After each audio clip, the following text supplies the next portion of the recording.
Genesis 1. Mwanzo mlango wa kwanza. The Bible says, Biblia inasema, in the beginning, God.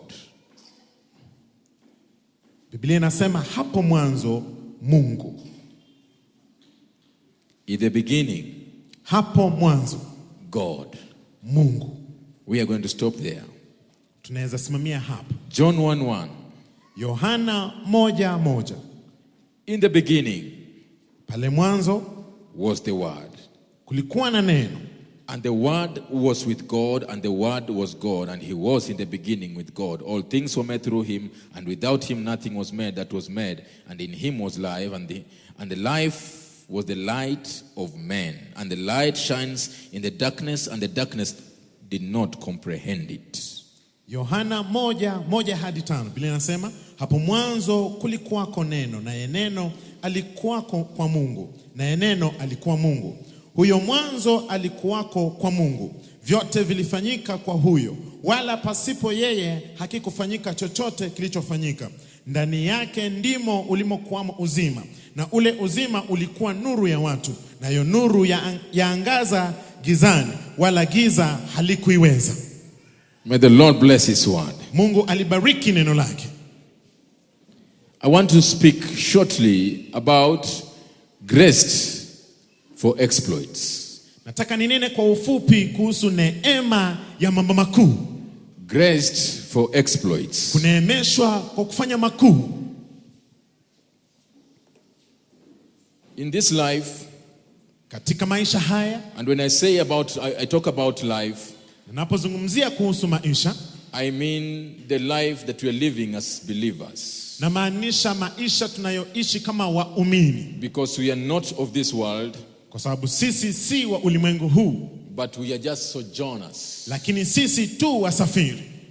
And in this life, na katika maisha haya, key things to understand are that I came for a reason. Ya msingi kuelewa ni kwamba tulikuja kwa sababu. And another thing also, whenever we come, we gather together. Na kitu kingine ambapo tunapokusanyika, it is not always a gathering of show off. Si mkusanyiko wa kuonyeshana. It is not a gathering of confusion. Wala mkusanyiko wa kuchanganyikiwa. It is a gathering of a purpose. Ni mkusanyiko wa kusudi. So any moment we find ourselves together like this, kwa hivyo wakati wote tutajipata pamoja hivi, it is not just coming to fulfill a certain program. Si kuja tu kufanya mpangilio fulani. That I'm supposed to go to church on Sunday. Ya kwamba yapaswa niende kanisani Jumapili.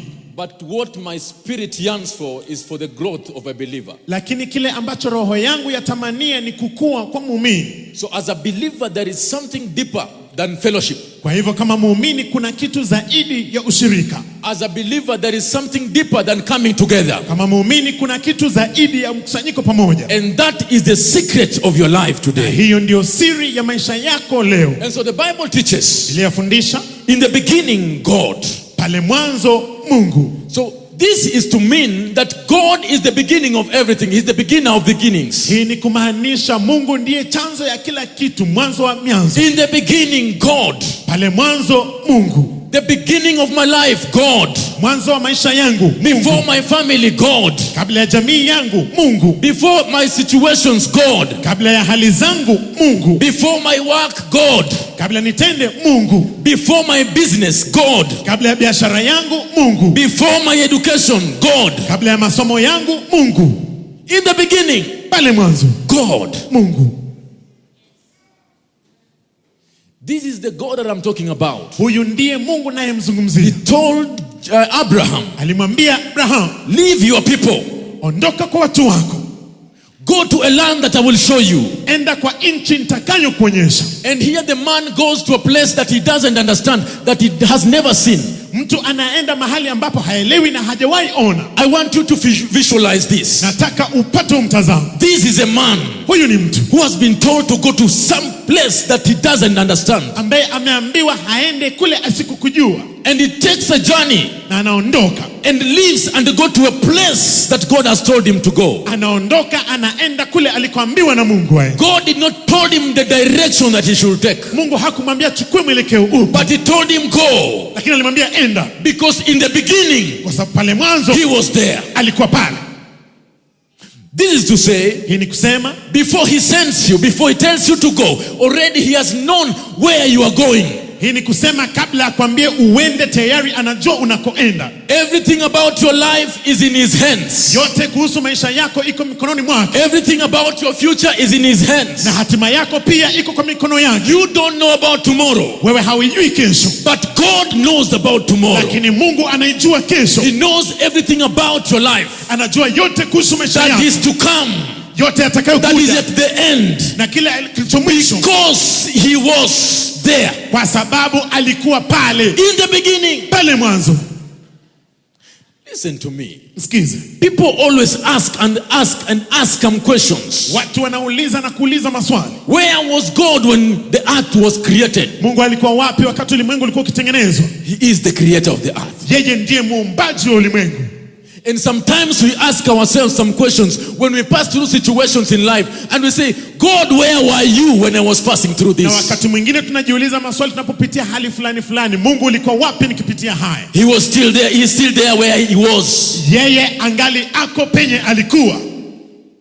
That is our God. Huyo ndiye Mungu. So the Bible teaches that in the beginning was the Word, and the Word was with God. In John chapter 1:1, and the Word was God. Biblia inafundisha hapo mwanzo kulikuwako neno na neno alikuwako kwa Mungu. He was in the beginning. Alikuwa mwanzo. All things were made through him, and without him nothing was made. Vyote vilifanyika kwa huyo, wala pasipo kilichofanyika pasipo yeye. In him was life. Kwake kulikuwa na uzima, and the life was the light of men. Na uzima huu ulikuwa nuru ya wanadamu. So we are graced for exploits. Kwa hivyo sisi tumeneemeshwa katika kufanya makuu. Because we have that the one who was there in the beginning. Kwa sababu tunaye yule aliyekuwepo tangu mwanzo. It is so hard to understand God when you have a casual mind. Ni vigumu sana kuelewa Mungu wakati mawazo yako ni duni. It is so hard to understand God when you have a physical mind. Wakati mawazo yako ni ya kimwili tu, hautamwelewa Mungu. You must get out of your body, out of your mind, so that you may be able to understand the things of the Spirit. Lazima utoke katika mawazo yako ili uweze kuelewa mambo ya kiroho. And my prayer for the believers is, na maombi yangu kwa waumini ni, that we may get out of our norms, ili tuweze kutoka katika maisha yetu to a place of understanding of God. Tufikie mahali pa kumwelewa Mungu, where we can understand God the more. Mahali tunapoweza kumwelewa Mungu zaidi. So our mind cannot understand, cannot comprehend what he can do. Mawazo yetu hayawezi kushika ile ambayo anaweza fanya. Because when we look at the Old Testament, you will realize that God, many people has a different picture of him in the New Testament. Kwa sababu tunapotazama katika Agano la Kale, watu wengi walikuwa na picha tofauti kumhusu Mungu. And that is why some people will call him a killer. Kwa sababu wengine watamuita muuaji. In the Old Testament, katika Agano la Kale, some people will call him an angry God. Watamuita Mungu wa hasira. In the Old Testament, katika Agano la Kale, some people will call him a consuming fire. Watamuita moto ulao. In the Old Testament, katika Agano la Kale. But when he shows up in the New Testament, lakini anapojitokelezea katika Agano Jipya, through Jesus Christ, kupitia Yesu Kristo, he comes as a loving God. Anakuja kama Mungu wa upendo. He presents himself as a grace, a full of grace. Anajiwasilisha kama aliyejaa neema. A God that is full of grace. Mungu aliyejaa neema. He presents himself as a loving God. Anajiweka kama Mungu wa upendo. A caring Father. Anayejali Baba. The one who beckons to you. Yule ambaye anakuita. He says, anasema, you did not choose me, haukunichagua, but I chose you. Lakini nilikuchagua. He says, anasema, before I formed you in your mother's womb, before I formed you in your mother's womb, kabla nikuumbe kwa tumbo ya mama yako, I knew you. Nilikujua. And I ordained you to be a prophet to the nations. Na nilikutia wakfu uwe nabii wa mataifa. This is to say, ni kusema, as I am living, mimi ninavyoishi, I am graced for exploits. Nimepewa neema ya kutenda. There is an exploits. Kuna makuu. There are some exploits ahead of me. Kuna makuu mbele yangu. What is in me? Kile kilicho ndani mwangu. The world is desperately in need of. Ulimwengu unahitaji kilicho ndani mwako sana. That is what is in you. Hiyo ndio iko ndani mwako. It is greater than what men can think of. Kile ambacho kiko ndani yako ni kuu zaidi ya kile ambacho wanadamu wanafikiria. When you begin to have the revelation of God, unapoanza kupata ufunuo wa Mungu, when you have the revelation of the love of God, wakati unapokuwa na ufunuo wa upendo wa Mungu, you will understand that he is not silent. Utatambua kwamba hajanyamaza. He is not silent in your life. Mungu hajanyamaza kwa maisha He is yako. not silent in everything that you are doing. Hajanyamaza kwa kile He unachotenda. speaks each and every day of your life. Anazungumza kila siku. So when you begin to understand his revelation, Unapoanza kufahamu ufunuo wake, when you begin to understand the revelation of his love, unapoanza kuelewa ufunuo wa upendo wake, you will begin to grow. utaanza kukua. But many believers Lakini waumini wengi always learn, wanajifunza, but they don't come to knowledge. lakini hawafikii maarifa. My people perish because of lack of knowledge. Watu wangu wanaangamia kwa kukosa maarifa. Not because there is no knowledge, Si eti kwa sababu hakuna but maarifa, because they have chosen not to receive the knowledge. lakini kwa sababu wamechagua kutopokea maarifa. So it is not a matter of just learning, it's a matter of coming to knowledge. Si tu kujifunza, lakini ni kujifunza kufikia maarifa. It is not the notes that you write. Si maandishi unayoandika, It is not the Bible that you read, ama Biblia or unayoisoma, the good motivational words you receive. ama kuchochewa kwa neno unakopokea, But it is what helps you to grow that matters. lakini neno kile ambacho kinakusaidia kukua ndio inajalisha sana. What you apply makes you to grow. Kile ambacho unafanya inakusaidia kukua, Not what you read, si kile ulichosoma, not what you wrote, si kile ulichoandika, not what you heard. si kile ulichosikia. What you apply Kile unachofanya is what helps you to grow. ndio inakusaidia kukua, It is not what you heard, si kile ambacho ulisikia, because our ears are itchy kwa sababu masikio yetu yanawasha and they want to hear what we want to hear. na inataka kusikia kile ambacho nataka kusikia. Each and every day your ears are itchy. You want to hear something that goes along with your heartbeat. Inawasha, inataka kusikia na mdundo wa moyo. That is why when people like this are silent the way they are silent. Kwa sababu wakati huu watu wamenyamaza jinsi walivyo. When I say there is a blessing I'm throwing to you, some people will jump to receive it. Nikisema kuna baraka narusha, watu wataruka kuinyemelea.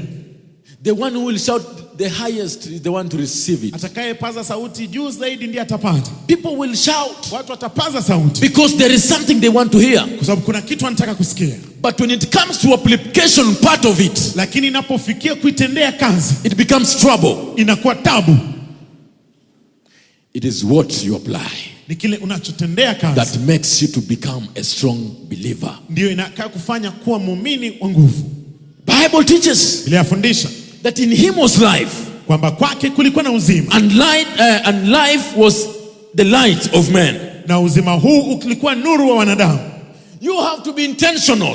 Lazima uwe wa kusudi. When you come to a fellowship like this, you have to be intentional. Unapokuja katika ushirika kama huu lazima uwe makusudi. When you come to a gathering like this, you must be intentional. Katika mkusanyiko kama huu lazima uwe wa kusudi. Don't just fulfill a day. Usikamilishe tu siku. It is Sunday, I'm supposed to go there. Ni Jumapili yapaswa niende kule.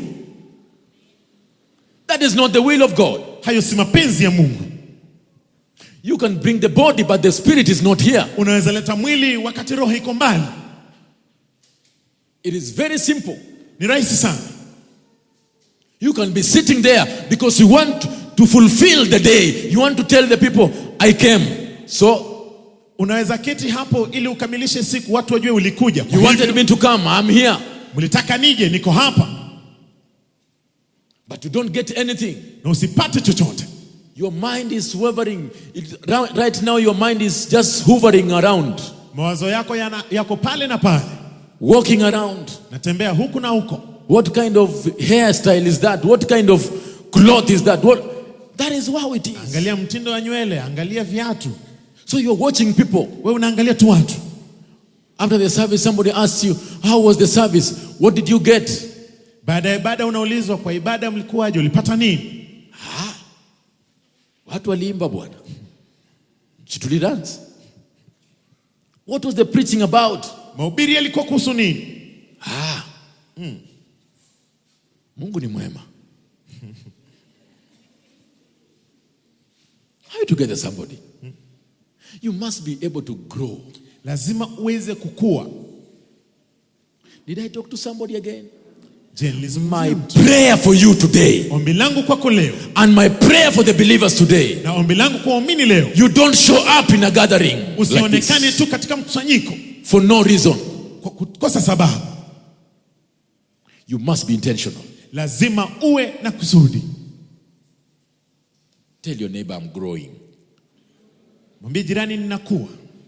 Help me tell your neighbor, I am growing. Nisaidie kuambia jirani, ninakuwa. Are you feeling even ashamed to talk to your neighbor? Why am I suspecting you? Kwa nini unasikia aibu kuzungumza na jirani? Nakushuku sana. Listen to me. Sikize. Growth is a must. Kukua ni lazima. And growth is inevitable. Na kukua haiepuki. But the reason that we don't grow, lakini sababu ya kutokua, it is the perception that we have for ni God. mtazamo tulionao. Bible says in Daniel 11:32. Biblia inasema katika Danieli 11:32. Those who know their God, they shall do exploits. Wanaomjua Mungu wao watafanya makuu. Them that know their God, wamjua Mungu wao, it is the doer of the word, ni yule anayetenda neno, that is blessed. aliyebarikiwa. Proverbs 16 verse number 9. Methali 16:9. A man plans his way, mwanadamu anapanga njia zake, but God directs. lakini Mungu ndiye anayemwelekeza. So as much as I'm graced for exploits, mimi ndio nimeneemeshwa kwa kutenda makuu. Yes, I'm graced for exploits. Ndio nimeneemeshwa kwa kutenda makuu. But still I need to have a plan. Lakini nahitaji mpangilio. I need to have a plan for my life. Lazima niwe na mpangilio wa maisha yangu. Where am I heading to? Je, ninaelekea wapi? Where am I heading to? Naelekea wapi? I need to have a plan. Lazima niwe na mpangilio. A plan, good plan. Mpangilio mzuri. Where God can just come and direct my path. Ambapo Mungu anaweza kuja na kuelekeza mipango zangu. It is the doer of the word, ni yule anayetenda neno, that is blessed. aliyebarikiwa. The doer of the word. Mtendaji wa neno. So as much as we are graced, ndio tumeneemeshwa. I'm going to touch on 3 things. Naenda kugusia vitu vitatu. Then we'll be out of here. Tutakuwa tumeondoka hapa. As much as I'm graced, ndio nimeneemeshwa. Exploits are ahead of me. Makuu yako mbele yangu. The world is hungry, is desperately waiting for what is within me. Ulimwengu uko na njaa, unangojea kile ambacho kiko ndani mwangu. And people will be asking, whose son is this? Na watu watakuwa wakiuliza, je, huyu ni mwana wa nani? Because of the exploits that is ahead of you. Kwa sababu ya makuu yaliyo mbele yangu. But before that, lakini kabla ya hiyo, there is some bits of things that we need to follow. Kuna vitu na hatua ambazo lazima tufuate. There are some steps. Kuna hatua that we need to follow. Ambayo lazima tufuate. The number one realization. Utambulizi wa kwanza. Towards the exploits. Kuelekeza katika makuu. Is the discovery of God. Ni kumgundua Mungu. Discovery of God. Kumgundua au kumtambua Mungu. Or knowing God. Ama kumjua Mungu. When I begin to know God, wakati naanza kumjua Mungu, I begin to know myself. Ninaanza kujitambua pia. When I begin to know, to seek to understand him, ninapoanza kumtafuta nimwelewe, I begin to realize who I am. Ninaanza kugundua mimi ni nani. He says, let us create man in our own image. Anasema wacha tumuumbe mwanadamu kwa sura yetu. And in our likeness. Na katika umbo zetu. Let us create man in our own image. Tumuumbe Mungu kwa mfanano wetu. And our likeness. Na katika umbo letu. When I begin to know God, tunapoanza kumjua Mungu, I begin to know myself. Ninaanza kujitambua. The discovery of God is the first steps of you getting to the exploits that God has planned for you. Kumtambua Mungu ndio hatua ya kwanza ya kuelekea katika makuu ambayo Mungu ako nayo kwako. The discovery of God will make you to become a powerful Christian. Kumtambua Mungu itakufanya uwe Mkristo mwenye nguvu. You see, when God begins to talk to us, wakati Mungu anaanza kuzungumza na sisi, He does not speak to you as per the situation now. Hazungumzi na wewe kulingana na hali ya sasa. God does not speak now. Mungu hazungumzi sasa. He speaks about tomorrow. Anazungumza kuhusu kesho. He speaks of what will be. Kesho ambayo vile itakavyokuwa. He speaks about what could be. Anaanza kuzungumzia kile ambacho kitakuwa. He speaks about what would be. Kile ambacho kingekuwa ama kitakuwa. And what should be. Na kile ambacho kitakuwa. Not your situation now. Si hali ya sasa yako. And that is the reason why you don't need to amplify your circumstance. Ndio sababu usifanye hali zako ziwe kubwa. What you are now should not be amplified. Kile ambacho unayo sasa ama ulicho sasa kisifanye kubwa. Because God sees you in the future, not in the now. Kwa sababu Mungu anakuona katika mwisho, si sasa. Because there is something that you need to embrace in the midst. Kwa sababu kuna kile ambacho inafaa uikumbatie hapa katikati. There is something that you need to embrace. Kuna kitu ambacho lazima ukumbatie. So God begins to talk to us his intentions. Mungu anaanza kutuzungumzia makusudi yake. He shows us his intentions. Anatuonyesha makusudi yake. He shows us his plans. Anatuonyesha mipango yake. Not as things are, but as the things will be. Si jinsi vile vitu vipo, bali vitakavyokuwa. So before I talk of anything, before I do anything, kwa hivyo kabla nizungumze ama kutenda lolote, God must be the beginning. Mungu lazima awe mwanzo. Anything that is not begun by God has no life. Kile chochote ambacho hakijaanzishwa na Mungu hakina uzima. Anything that is not has not been forwarded by God, kile ambacho hakijaelekezwa na Mungu, it cannot stand. Hakiwezi kusimama. Because our God is a God who sees the future. Kwa sababu Mungu wetu ni Mungu aonaye hatima. He holds the future. Mungu wa hatima. You see, sometimes when we look at the issues of life, wakati mwingine tunapoangalia hali za maisha, we tend to get used to God. Tunaanza kumzoea Mungu. And that's when it comes to a place when a believer must understand that church is not just religion. Na ndipo inafikia mahali ambapo muumini lazima utambue kanisa tu si dini. Where you can be asked, which faith are you? Are you for Buddha? Are you for Muhammad? Or are you for Jesus? Ili wakuulize wewe ni wa imani gani, ya Buddha, ya Muhammad ama hiyo ingine? Or are you an atheist? Ama wewe haumtambui Mungu? That is not what we are talking about. Hatuzungumzi hilo. This thing is personal. Kitu hii ni ya kibinafsi. The relationship matters a lot. Uhusiano unajalisha sana. And when you talk about relationship, is not religion. Na tunapozungumzia uhusiano si dini. It is a personal relationship. Ni uhusiano wa kibinafsi. When I look at us, napotazama, I can see none of us can live without God. Naona sisi sote hakuna anayeweza ishi pasipo Mungu. Once God take away his breath, you have no life. Mungu akitoa pumzi yake, hivyo ndivyo unakosa uzima. That is why a human being cannot boast of anything. Na ndio sababu mwanadamu hawezi jivunia chochote. Just accomplish what you came to do and finish your race. Timiza ulichokuja kufanya, ukamilishe mbio zako. Because when God decides to get his breath out of your life, kwa sababu Mungu anapoamua kuchukua pumzi yake kwa maisha yako, you can do nothing. Hauwezi fanya lolote. You cannot lift even a finger. Hata kidole huwezi kukiinua. That is why you need to understand that this thing is personal. Ndio sababu yafaa uelewe mambo haya ni kibinafsi. It is not about what people say around you. It is not about what religion has been since those years. Si kile watu wanasema wanaokuzingira ama kile ambacho religion imekuwa tangu mwanzo. It is not where church came from. Si mahali ambapo kanisa lilitokea. Some people say that the Bible was written by the white men. Watu wengine wanasema Biblia iliandikwa na wazungu. Some people say that we were given something that we don't know how to believe in it. Watu wanasema tulipewa kitu ambacho hatujui jinsi ya kuiamini. But when you get out of the physical, you understand what is spiritual, and spiritual makes you to become somebody that has a relationship with God himself. Unapotoka katika kimwili utaweza kuelewa mambo haya ya kiroho na uhusiano wa Mungu. So Jesus came. Yesu alikuja. He did not come for two in the world. Hakuja kutembea. He came for a purpose. Alikuja kwa makusudi. And that purpose was to make a relationship with you. Na kusudi hilo ni kufanya uhusiano na wewe. That was the target. Huo ndio ilikuwa lengo. Without the relationship with him, wakati uko katika uhusiano na wewe, without the discovery of him, pasipo kumtambua, you may not understand even yourself. Hautajielewa hata wewe. You will be living but you are living dead. Utaishi lakini umekufa. You live like an ancestor. Unaishi kama watu waliokufa kitambo. A living dead. Unaishi lakini umekufa. Good for nothing. Bure.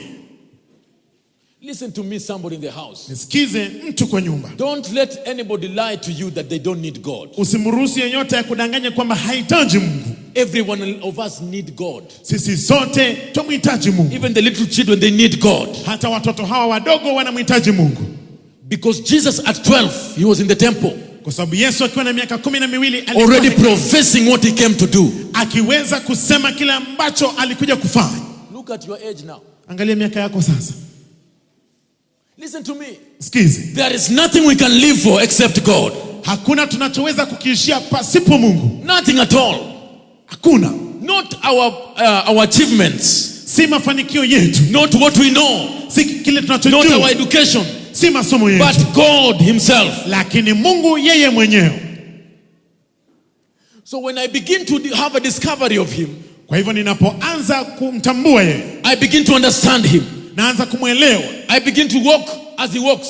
Naanza kutembea anavyotembea. I begin to love what he loves. Naanza kupenda anachopenda. I begin to hate what he hates. Na nachukia anachochukia. I begin to embrace what he embraces. Na kumbatia anachokumbatia. That is the life of a believer. Hiyo ndio maisha ya Mkristo. You must graduate from your norms. Lazima uvuke zaidi ya ukawaida. How do you understand God? Je, unamwelewaje? Who is God to your life? Mungu ni nani kwa maisha yako?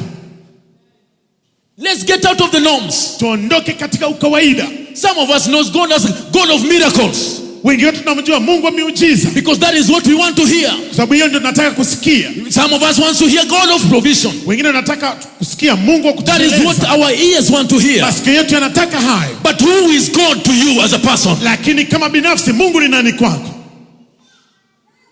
The moment you understand who God is in your life, punde tu utaelewa Mungu ni nani maishani mwako. Any gimmicks will not pass by your way. Ujuzi wowote hautakupitia. It will not come near you. Haitakusongelea. No wrong doctrine that will come near you. Ama mafundisho yasiyo ya kweli yatakufikia. Because you have established your relationship with him. Kwa sababu wewe umeimarisha uhusiano wako na yeye. And you know him personally. Na unamjua kibinafsi. Most of us we want to know the MPs. Wengi wetu tunataka tujue wabunge. Most of us we want to have a relationship with the president. Ama tuwe na uhusiano na rais. Most of us want to know the godfathers of this nation. Tunataka tujue hao mababa wa kusaidia wa taifa hili. For anything that you do, you need a connection, a certain connection for you to get to the place that you want to get to. Ati ndio ufanye chochote unahitaji ukwe na uhusiano na mtu fulani ndio ufikie pale. I came to introduce you to a God the Father who created you. Nimekuja kukutanguliza kwa Mungu ambaye alikuumba. That has your life in his hands. Ambaye ana maisha yako mikononi mwake. mwake. The roadmap of your life. Hiyo mapu ya maisha yako is in his hands. Iko katika mikono yake. That is the God that I'm talking about. Huyo ndiye Mungu anayemzungumzia. So he tells Abraham, anamwambia Abrahamu, go, enda. And when he goes, he gets to a point whereby God wanted him to reach to. Na anapoenda anafika pale ambapo Mungu alitaka aende. Any moment God tells you to go, popote ambapo Mungu anakwambia, it is not an opinion. Si maoni. It is something that is already accomplished. Ni kitu ambacho kishatimizika. Number 2. Pili. Identity crisis. Kutambulika. The problem of knowing yourself. Shida ya kujitambua. Identity crisis. Shida ya kujitambua. You see, many people and many believers, watu wengi na waumini wengi, they don't know who they are. Hawajitambui. The resultant effect of not comprehending your worth is dangerous. Ile athari za kutojitambua ni hatari. Because you must be able to comprehend your worth. Kwa hivyo lazima uweze kujua thamana yako. A company cannot sell something that is not worth. Kampuni haiwezi uza kitu kisicho cha thamana. It is the worth of something that sells. Ni thamana ya kitu inayoiuza. It is not the company's name. Sio jina la kampuni. It is not the owner of the company. Ama mwenye kampuni. It is not the manufacturer of the commodity. Ama wanaotengeneza bidhaa. But it is the product itself. Lakini ni bidhaa yenyewe. The worth of the product. Thamana yake. That sells. Ambayo inaiuza. So what matters is not you knowing who you are. You are tall, you are short, you are big, you are slender. That does not matter. What I am talking about is knowing your worth as a person. Haijalishi wewe ni mrefu mfupi, hiyo haina maana. Kilicho na maana wewe unajua uthamana wako. People weigh themselves with the papers they have. Watu wanajipima kulingana na karatasi walizonazo. People weigh themselves with the CV they have. Wanajipima na wasifu kazi. Some weigh themselves with the experience they have. Wengine wanajisifu kwa sababu ya ujuzi wa kazi. But that does not matter at all. When it comes to God, there is something that you need to understand. Your worth matters. Lakini yote haya hayajalishi. Kinachojalisha ni uthamana wako katika Mungu. You see, whatever the world calls you, you will become. Kile ambacho dunia inakuita, utakuwa. Many wants to be called celebrities. Wengine wanataka kujiita wanaojulikana sana. And I tell you, the life of a celebrity is tough. Na maisha ya watu wanaojulikana sana ni magumu. Tough. Magumu. You cannot even go to the supermarket. Kwa duka la jumla pia popote hawezi. Everybody will be looking at you. Kila mtu anakutazama. In some places they want you to sign the autograph. Pengine wanataka uweze kutia sahihi katika vitabu vyao. And you are there signing. Uko pale unatia sahihi. Until you forget what took you there. Mpaka unasahau kilichokupeleka kule. Celebrity. Waliojulikana. The world will call you a celebrity. Dunia itakuita umejulikana. And you become a celebrity. Na unajulikana kweli. Whatever the world will call you, kile ambacho dunia itakuita, you will become. Utakuwa. But at the end of the day, lakini hatimaye, it is not what they will call you. Sio kile watakachokuita. It is your worth that will make sense. Ni uthamana wako ndio utakuwa wa thamani. Look at the children of Israel. Angalia wana wa Israeli. They forgot their worth. Walisahau uthamana wao. These are people that God has really God really loves them. Hawa ni watu ambao Mungu anawapenda. He gets them out of the land of bondage. Anawatoa katika nchi ya utumwa. And he wants to guide them and take them to a land that is full of honey and milk. Na anataka kuelekeza hadi nchi tiririkwayo na asali na maziwa. A great place because of the love that he has for them. Mahali pakuu kwa sababu ya upendo wake kwao. In other words, they were very worth. Kwa maneno mengine walikuwa wa thamani sana. Their worth sana. to God was on a different level. Uthamana wao kwa Mungu ulikuwa kiwango kingine. And so one thing they didn't put in mind. Kitu kimoja ambayo hawakufikiria. They forgot their worth. Walisahau uthamana wao. And when they were told when the 12 spies were sent, na wale majasusi 12 walipotumwa, the majority of them, they came back with a name calling. Wengi wao walirudi na jina wakitaja. And they called themselves, we looked like grasshoppers in their eyes. Na wakasema sisi kwao tulionekana kama panzi. We looked like grasshoppers in their eyes. Kwa macho yao tulionekana kama panzi. They forgot their worth. Walisahau thamana wao. When you forget your worth as a believer, unaposahau thamana wako kama muumini, you cannot conquer anything in this life. Hauwezi shinda chochote katika maisha haya. Know your worth. Tambua uthamana wako. Stand with your worth. Simama na uthamana wako.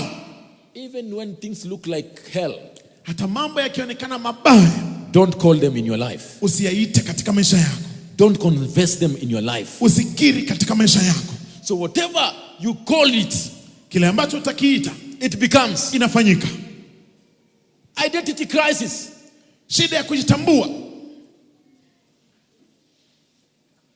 The serpent told Jesus, the devil, Shetani akamwambia Yesu, and he said to him, akamwambia that if you are the son of God, kama wewe ni kweli mwana wa Mungu, change this stone to become bread. Badilisha jiwe hili liwe mkate. If you are the son of God, kama wewe ni mwana wa Mungu. Identity crisis.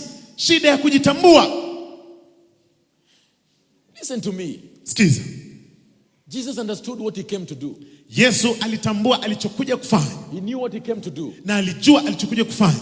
He had no crisis, identity crisis. Hakuwa na shida ya kujitambua. And that's why he won over that temptation. Na ndio sababu alishinda jaribio hili.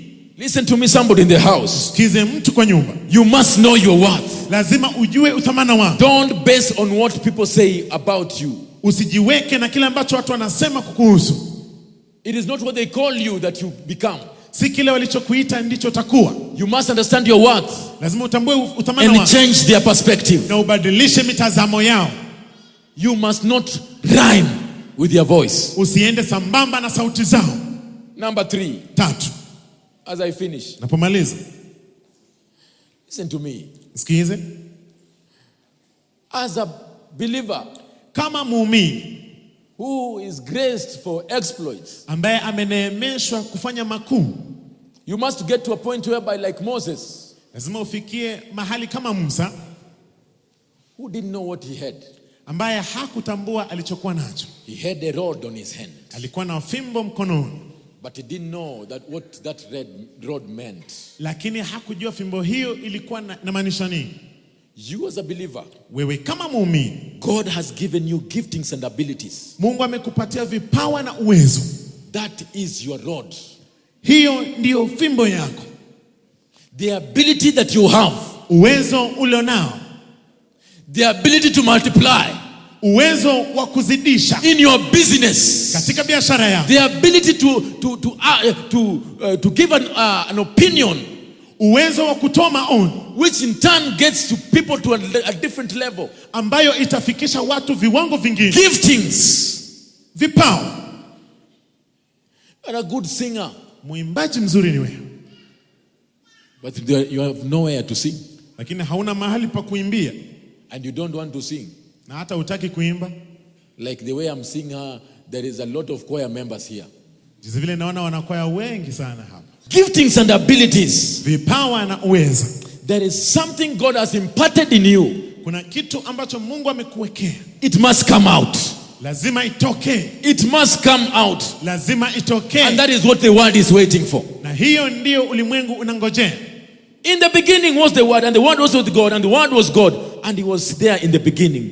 Hapo mwanzo kulikuwa neno, na neno alikuwa kwa Mungu, na neno alikuwa Mungu. And the light shines in the darkness, and the darkness did not comprehend it. Na mwanga uliangaza katika giza, na giza haikuitambua. The ability you have is like it's in the darkness. Uwezo ulionao ni kama uko katika giza. But the discovery of God, Lakini kwa kumtambua Mungu, and by the discovery of yourself, na kujitambua wewe binafsi, when you identify who you are, unapojitambua wewe ni nani, the giftings and abilities comes just automatically. vipawa na uwezo unakuja tu, Because you know what you are. kwa sababu unajua wewe ni nani. You know what you have. Unajua una nini. You know what you possess. Unajua una miliki nini. Listen to me. Sikize. The world has not yet known you.